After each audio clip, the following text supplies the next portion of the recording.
السلام علیکم عزیز طلبہ، آج ہم نے نظم پیارا وطن اس کے اشعار کی تشریح کرنی ہے، اور ان اشعار کو ہم نے بند کی صورت میں بیان کرنا ہے۔ نہ ہو کیوں ہمیں جان سے پیارا وطن ہے، جنت کا ٹکڑا ہمارا وطن، سہانا سندر ہے سارا وطن، ہمارا وطن پیارا پیارا وطن۔ یہ ایک بند ہوگا، 4 مصروں پر مشتمل ایک بند میں نے بنایا ہے۔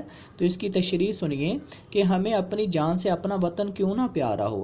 ہمارا وطن جنت کا حصہ ہے، ہمارا وطن ہمیں جنت کے ٹکڑے کی طرح معلوم ہوتا ہے۔ یہ بہت خوبصورت ہے، یہ بہت پیارا ہے، اور ہم اپنے وطن کے لیے جان بھی قربان کر دیں گے، اور یہ وطن اتنی قربانیوں کے بعد حاصل ہوا، تو اس وجہ سے ہمیں یہ بہت پیارا اور عزیز ہے۔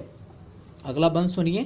یہ سر سبز جنگل لہکتے ہوئے، یہ باغوں کے منظر مہکتے ہوئے، لہکتا مہکتا ہمارا وطن پیارا وطن، پیارا پیارا وطن۔ اس بند کے اندر شاعر نے کہا ہے کہ اس جنگل کے جو ہیں، یہ اس کے جنگل ہمیشہ سر سبز رہیں، لہکتے رہیں، مہکتے رہیں، اور یہ جنگل جو ہے خوشبو ہمیں دیتا رہے، اس کے باغ ہمیشہ سر سبز اور شاداب رہیں۔